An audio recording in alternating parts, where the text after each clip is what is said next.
All right, so welcome to episode 1 of the Workhorse Sports Podcast.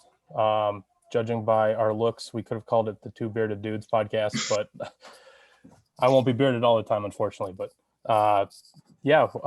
just to get things started off, so this whole thing is just started as stuff that I generated because this is what I do in my free time. Like, we take sports, we text about sports, we talk about sports in person.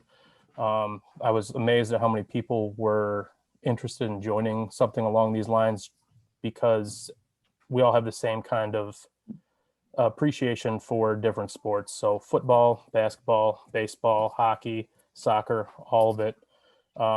If I'm watching a sport, I'm texting Jonathan here, or I'm texting one of my buddies about what's going on, and they're watching it, responding like, "Oh man, did you believe that?" And just having that kind of mutual appreciation, assuming that other people out there will want to be able to sit down and listen to us talk about sports or join in the conversation, whether it's through Twitter or through comments in the YouTube and whatnot as well. So I'm Drew. This is Jonathan. I'll let Jonathan introduce himself as we get started here. Yep. Jonathan or Johnny, whatever. Live in Columbus, Ohio, so a little bit farther away from the Michigan audience that we have. But like Drew said, we're always going to games. If I meet up with Drew, it's usually a hockey or football game involved, basketball. And we're always texting about it. So we might as well implement it in our lives and share it with you guys because we have some pretty interesting conversations, and I think that you guys will enjoy it. So yeah, back to you, Drew. Yeah, certainly. So this might be a little bit of a shit show starting off because it's kind of get a feel for what we can do that we can improve on, what we can do that's right or wrong or whatever. And then also things we can implement to make things easier. I'm on my MacBook right now, which is propped up by an MRE box. And I got the Man City Brighton Hove Albion match on the iPad. I got some notes on my work phone, or I should say another device in case that's frowned upon. And then the phone here for text and whatnot as well, because I'm assuming while this is going on, like I said, someone will send me a text about something that happened in one of these matches. But yeah, in terms of myself, living in the west side of Michigan, just pretty stoked to get this stuff started because just like anyone else, we're pretty busy in our lives, and it's good to do something where it's enjoyable for us. We do a lot of stuff for everyone else in the world. So whether it's your boss, whether it's family obligations, whatever else it is, it's good to take some time to do something for yourself. So one thing I would say is if you get the opportunity to start something like this, definitely go after it, because at worst it fails and it's just me and Jonathan talking to ourselves about sports, which is what we would be doing anyway. So yeah, it's good opportunity for us, and we're hoping that other people appreciate it as well. So we'll jump into some college football stuff here. I sent Jonathan the list of games that we're going to go over. The first one, to me, is he's pretty confident. I'm not as much, because the line I have is Ohio State giving up 29.5 to Iowa. 29.5 is a stupid amount of points, because if you look at the total, you basically, if Iowa scores 10 points, then they're saying that they're going to cover. Do I think Iowa can score 10 points on offense? No. Do I think they could score 10 points on defense? Maybe. So we'll see. So if I'm not touching that game, I'll provide you guys with my bets that I did. And that wasn't one of them. I fully believe Ohio State will win by more than 24. I just don't know if it's going to be 30. What do you got for this one? I think we win by 35, to be honest with you. Got the three-headed monster with Jackson Smith and Jigba back today. Both running backs are back. Travion Henderson, obviously one of the best backs in the country. They're not going to be able to stop us, and they're not going to score on offense. Our defense is much improved from last year. I don't see them. I mean, they might score a pick six that CJ Stroud just misses completely, or, but it's not going to be they're not going to get 10 points on us. We're going to score 49 points. Yeah. It's going to happen. So, yeah, Ohio State big in this one. Yeah, I can appreciate that take. Those big numbers always get me because if you have an off day as Ohio State, you still win by 27 and you're okay with that. So you're not pushing for that 30, which worries me. But I still, like you said, I was going to ask you too about Jackson Smith and Jigba, whether he was back or not. So if he is, then that's a game changer as well. That defense too, week 1 against Notre Dame, you can say, oh, it's Notre Dame, they're not very good. They're still Notre Dame players, and that's week 1 where they're motivated. So it's not like they know that they're going to lose to Marshall down the road and kind of pack it in. That's any team you play on week 1. Every team thinks they have a chance to do something special, and they shut down Notre Dame. And after last year, the defense being a little bit of an issue for Ohio State, it's good to see them back with something a little more strong this year. Obviously, all signs point to that game against Michigan being the big one for the college football playoff, because whoever comes out of the West is not going to be able to handle either one of those two teams. So, Kansas and Baylor. Kansas getting 9.5, which is for what we've saw out of Kansas. They should have won that game against TCU, so they should be undefeated. I put faith in Baylor earlier this year against Oklahoma State, and they did nothing. They just completely shit the bed on us and didn't cover, didn't show up. It was in Waco, which was you would think that they'd be able to show something at home against a team that they had beat the previous year in the Big 12 championship, one of the best games of the year last year. If you remember that dive for the pylon that Oklahoma State had, that came up just short. But 9.5, it's like Vegas is telling you, take Kansas, take Kansas, take Kansas. I don't know if they think that maybe they're a little bit of a fraud. I don't know. Maybe TCU's not where we think they are either. So like I said, Kansas should have won that game. A lot of people putting their faith in TCU. TCU is a solid team, but I just don't see it's in Waco, 9.5. This is another one I'm not touching, but if I were to pick, it'd be Baylor. I would take Baylor. I mean, 9.5 is a lot of points, but I don't know. I'm not fully in on Kansas yet. Yeah, this is a tough one. I agree with you. I wouldn't touch it, but I think it's actually 10.5 points right now. That's what I have on my side. Oh, so they moved it? Yeah. Which that's sports tough. book are you I mean, on? that's a lot of points. And I know it's in Baylor, but I think I disagree with you. I think Baylor will win this game, but I would take Kansas with the points. Yeah, the points is what concerns me. If it was less than a touchdown, then I think it'd be Baylor a little easier, but it's not. And which sports book are you using for your lines? I should probably pull that up right now. I used Barstool because that's where I put my wagers in at. Yeah, we can't bet in Ohio, so I'm not using Barstool. I'm just on the Lovato or something. Score. Oh, the Score. Yeah. Yeah. I think it should be pretty accurate though. Yeah. I mean, I'm sure they update those lines just as they use a sports book. I just don't know which one it is. Usually it's either Caesars or MGM or one of the bigger ones. Moving on to Clemson and Syracuse. This one I did play. I'm taking Clemson minus 13.5. Clemson is the real deal. They're playing at home. Syracuse is only one in the Carrier Dome, if that's still called that. And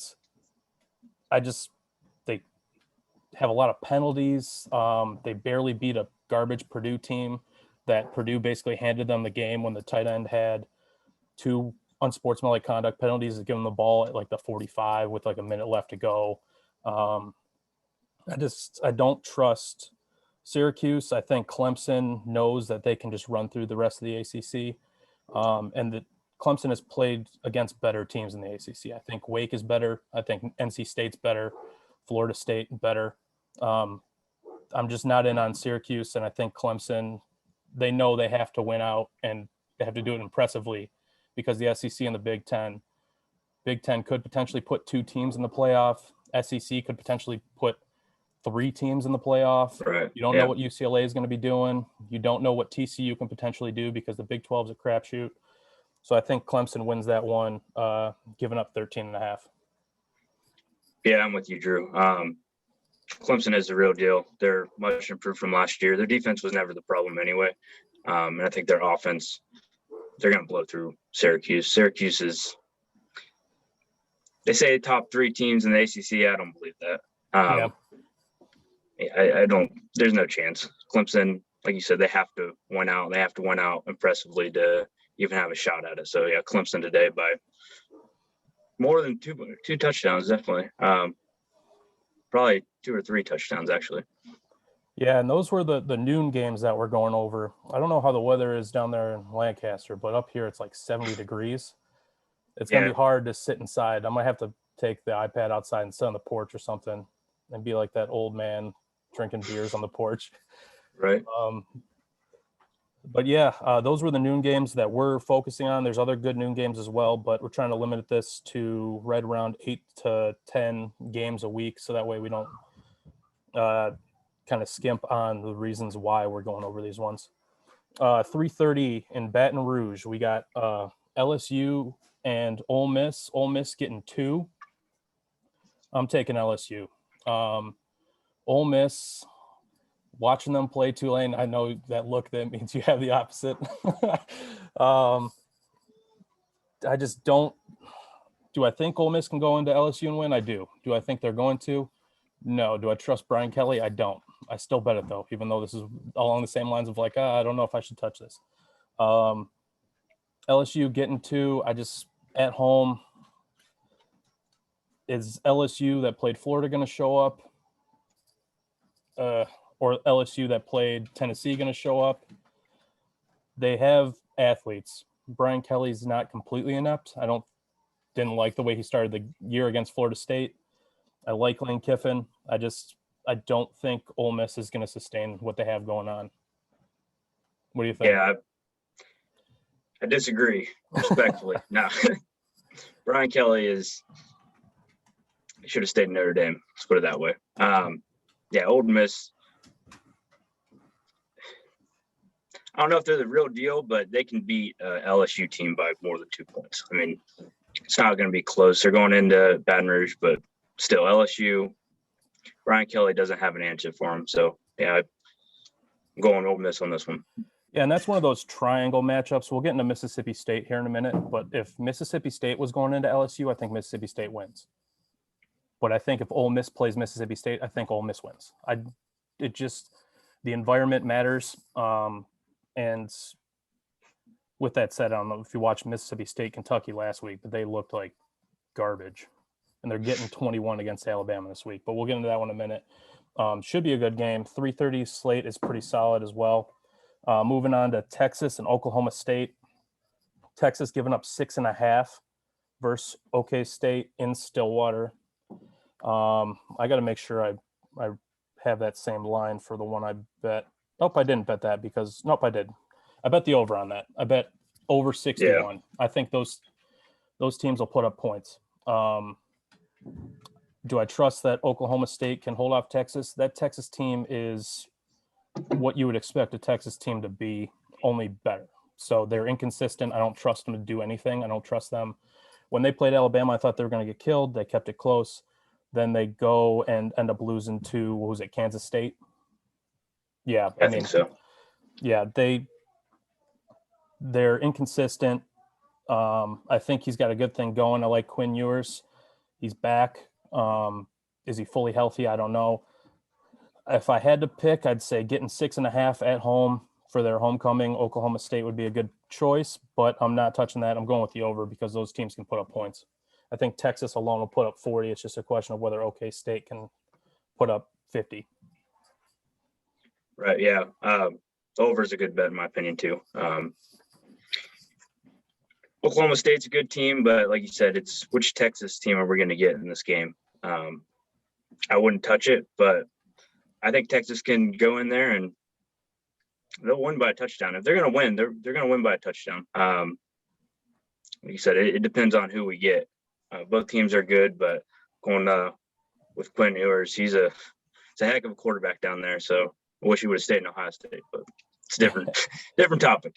Yeah, I mean, you have to do what makes sense in the age of NIL and needing like immediate gratification. I don't blame anyone who leaves.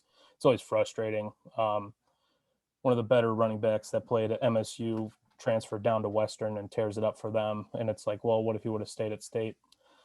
You can't really, I don't know, you can't blame him for doing that. He's getting buku playing time and he's the guy down there. So same with Quinn. Another 3:30 game. This is a massive one. UCLA getting 6 in Eugene against Oregon, number 9 versus number 10. 3:30 in Oregon is 12:30, so it's not like an absurd time for them to start. But if you're Oregon, you're thinking, I wish this was a night game.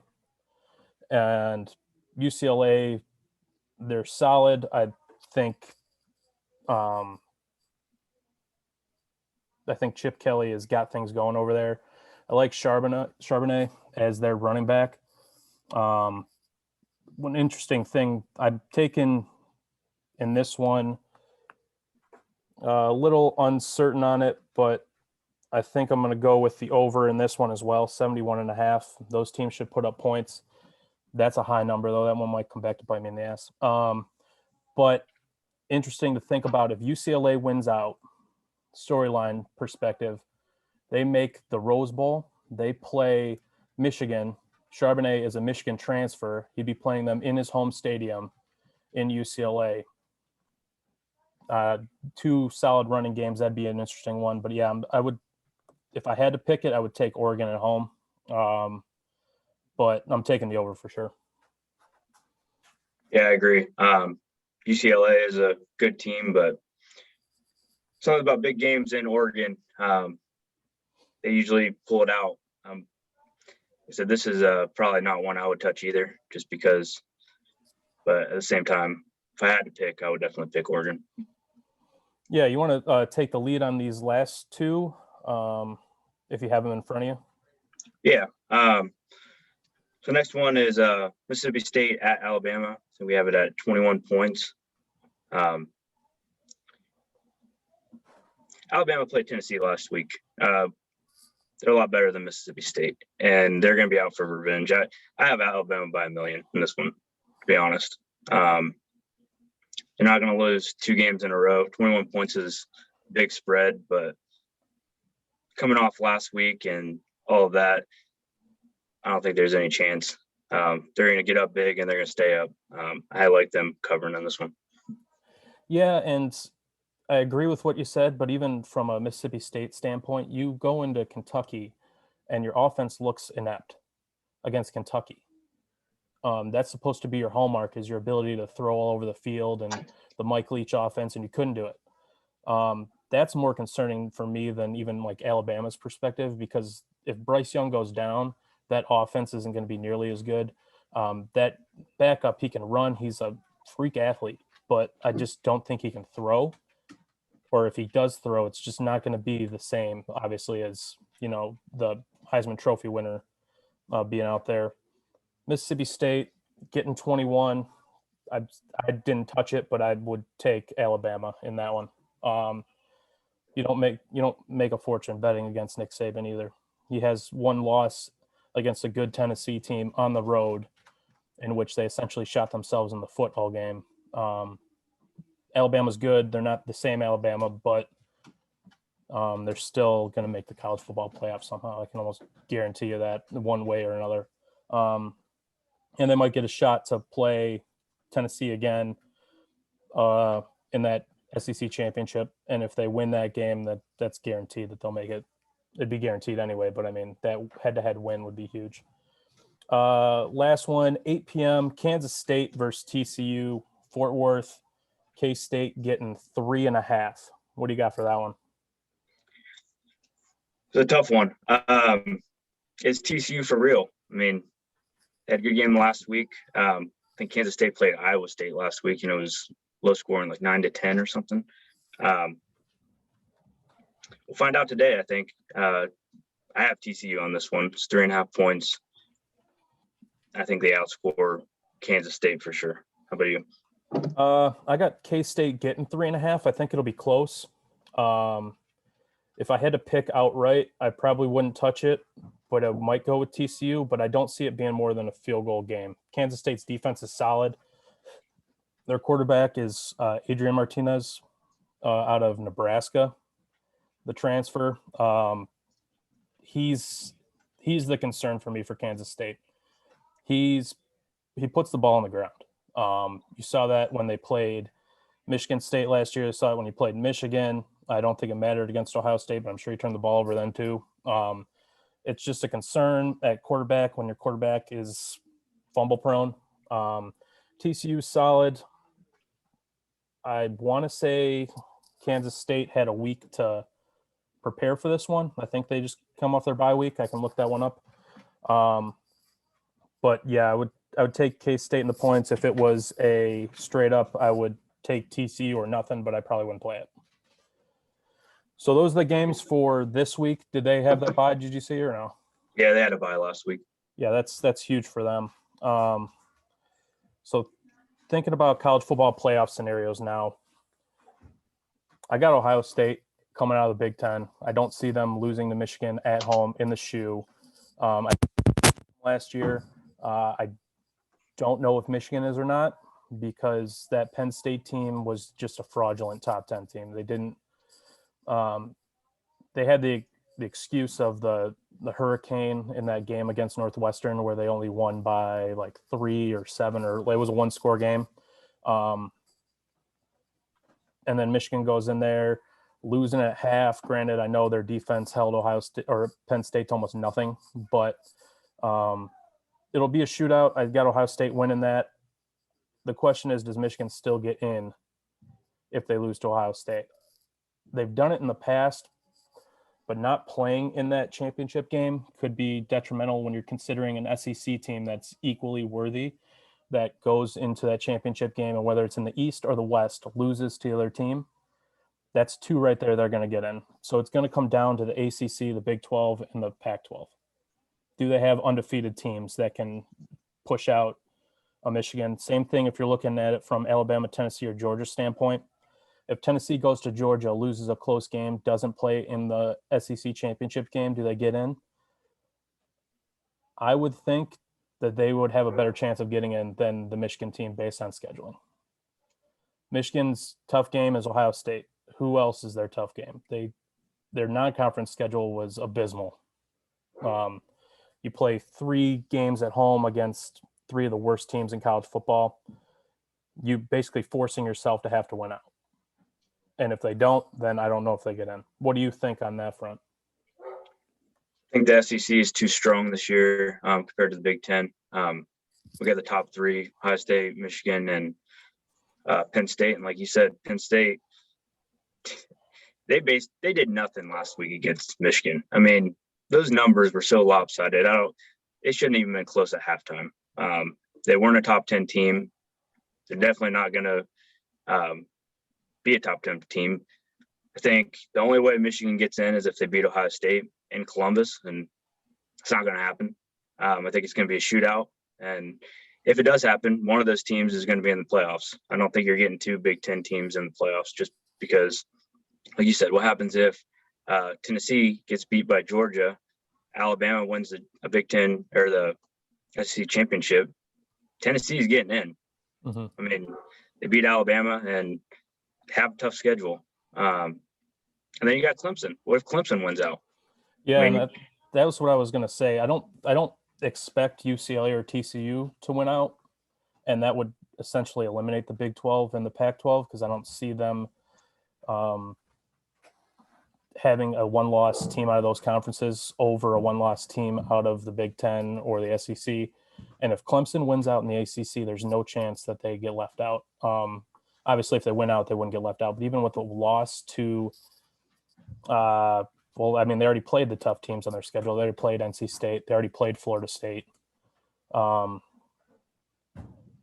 they would play in the championship game, I would assume, depending on what Syracuse does this week, it would be someone along those lines. But if they win out, they're in. Obviously, the Big Ten champion would be in the SEC champion, and then probably the second in the SEC because they would only have one loss and have played in the SEC championship game. That's why the Big Ten needs to get away from these divisions because have that game with Ohio State and Michigan at the end of the year every year, have that be like your crossover game if need be, or just get rid of them all together and just say Michigan, Ohio State, you guys play again in Indianapolis. I don't know if the traditionalists will say that takes away from the game itself. I don't think it does. I think it's just round 2 of a massive event that would be awesome to see, as opposed to, heck, Wisconsin, Minnesota, Iowa, whoever wins the West. That's just a group Illinois. Illinois. Yeah, I forgot about them. I don't know if I'm not really in on them either, though. We'll I'm not either. But yeah, I think today will be a big test for UCLA and TCU. I think one of them loses today. I don't know which one. I would probably say UCLA will be the one that drops here. This is not an Oregon sweatshirt either, just so everyone knows. I don't own Oregon sweatshirts. It's Brazil. Nice. Yeah, but I'm saying college football playoff, if I had to predict, it would be Ohio State, Alabama, Georgia, Clemson. Which in the year of like the most parity we've seen, for it to be those 4 teams would be insane. Yeah, because Alabama's not what they were. Georgia, yeah, they beat the heck out of Oregon in week 1, but they haven't played great. So it would just be another reason for people that want that 14 playoff to stay the way it is, to be like, this is exactly why it should be this, because even in the year when everyone's pretty much the same, it still turns out to be 4 teams that are clearly the ones that should be there. Yep. Go ahead. I think too, talking about the future of the Big Ten, you got the expansion coming up with USC, UCLA, and they're talking about Oregon and Washington. I think those are the 2 teams. Yeah, they're still pushing for Notre Dame. I don't know if that's going to happen or not. If you're Notre Dame, money-wise, it makes more sense, but they're stubborn. So we'll see how that plays out. But yeah, adding those teams, it's good for the Big Ten. It's bad for every team in the Midwest that has to travel out to Washington and Oregon, because we just don't win out there ever. Going to Eugene is a pain in the ass. Washington, yeah, the state team wasn't great, but going out there in that environment and winning is difficult. But it's good for the conference, and money-wise, that's a big thing, getting your exposure out there. It brings more recruits in because people want to go to these conferences. There's a reason why SEC gets all that talent. For sure. I think recruits are definitely a big part in it. And obviously you got Southern California, that market, that's insane. Last time we went out there, I actually went to that game. It was in like 2008. We got killed. Beanie Wells didn't play that game. It was like, we scored 3 points, put it that way. So like you said, it is tough going out there, but it's massive for the Big Ten. Obviously, the divisions are going to have to change. Something's going to have to change, which needs to happen anyway, because like you said, the West is pretty miserable at this point. Yeah, and I mean, you look at recruiting, you get those California kids to now head to Illinois, Michigan, Ohio, Pennsylvania, Wisconsin. That's less kids that are going to Stanford, that are going to Cal, if they're going there anyway. Arizona State. It'll be better for those USC, UCLA teams, but it'll also be better for everyone else. So I'm not for like domination in college football. I like the fact that like you can watch a MAC team play and it's still good football. I think that's going to remain the same. But in terms of being relevant, you got to do something to get up to where the SEC is at, because it's right now SEC top 8 teams is not the same as the Big Ten top 8. The Big Ten is the top 2 right now. There's years where it's the top 4, top 5 maybe, but it's never as deep as the SEC is. Yeah. Going back to Notre Dame too, they're going to have to make a decision. I don't think they can stay independent. I know they have that deal with NBC, but it's not gonna benefit them in the long run if they don't decide to join the Big Ten or ACC or wherever. But look for them to make a decision soon too. Yeah, they'll always be relevant, but it's too easy to just not watch them if they're on NBC and they're not good. Like, you have the Notre Dame diehards, but if I'm I'm just a casual fan. I'm like, okay, I can watch Notre Dame on NBC, or I can turn on Fox, or I can turn on CBS and watch the Big Ten or the SEC. And their scheduling too is not great. I mean, you can't lose to Marshall, but you shouldn't be playing them anyway. Right. You should be playing bigger teams. Heading to the NHL real quick. Blue Jackets and Penguins tonight at 7. What do you got for that one? Yeah. We're on a 2-game winning streak. Johnny Hockey is in Columbus. Can't tell you how excited Columbus is for him to be here. Penguins, though, they haven't lost in regulation yet this year. It's a tough team to beat, and it's a rival. It'll be a good atmosphere there. It'll be sold out. Columbus, there'll be a lot of Pittsburgh fans there, actually. So it's so close. It's only a couple hours away. But yeah, going back to the results, depends on which Jackets we get. Third period, when we played Nashville the other day, could have been the best team in the league in the third period. We were in the offensive zone pretty much the entire third period, scored 4 goals. So if we get that version of the Blue Jackets, then Jackets could win this one. But we've also started the last 2 or 3 games giving up 2 goals in the first period, being down 2 early. If we do that against the Penguins, I don't think there's a chance. They're just too good. But I'm in Columbus. I'm going with the Jackets. Yeah, I think Penguins are due for a loss. Blue Jackets being at home, I think that helps them out. I like that as well. Wings and Ducks as well, 5 p.m. at Little Caesars Arena. Watched the Wings last night for a little bit in the first period. They go up 2-0. Both teams get a goal in the second period, and then the Wings give up 2 goals to the Blackhawks in the third, lose in overtime.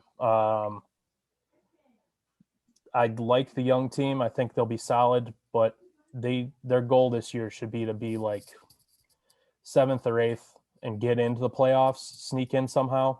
The talent's there. I like the efforts, but I just don't know if injuries occur or anything along those lines. They don't have the depth yet. I like what Stevie's doing. Tonight, I would go with the Wings to bounce back against the Ducks.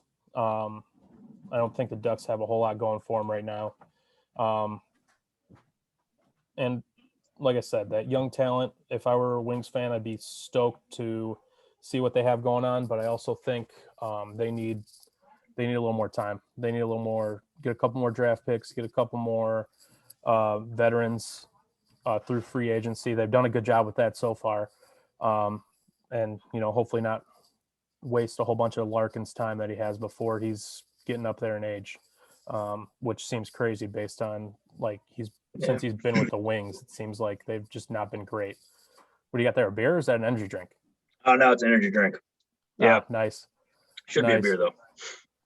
Yeah, we got 3 minutes and 30 seconds left because we're using Zoom, so that's not ideal. I should have thought about that before.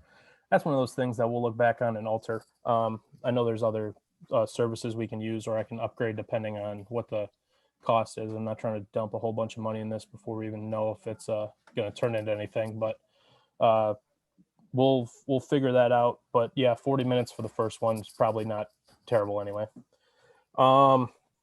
Also, just some news for the last couple of minutes here. Planning on going for live streams and pregame, postgame type of things for a Wings game in January. The Motor City Bowl, or I guess the Quick Lane Bowl it is now, which used to be a Little Caesars Pizza Bowl, which used to be the Cherry Bowl, which used to be whatever else kind of bowl. We're going for that one. Yeah, Johnny, if you can make it for that, that'd be awesome. I don't know who's going to be playing. If State gets lucky enough to make a bowl, they might be in the Right. Quick Lane Bowl against Eastern or something crazy. Last year I went, it was Western against, I think it was Nevada. It was actually a good game. It was fun. They do a lot of stuff down there. So be good for us to get down there, do some maybe some Facebook Live or, post a YouTube video here or there about what's going on, go over the pregame stuff, do some in-game stuff with the different fan bases too, maybe talk to some people on the street. That'd be some interesting content there. Wings game in January. And then we're looking at a either Wings Blue Jackets game, or maybe MSU OSU hockey or MSU OSU basketball. That'd be awesome for us to do too. Just really great stuff that we can do.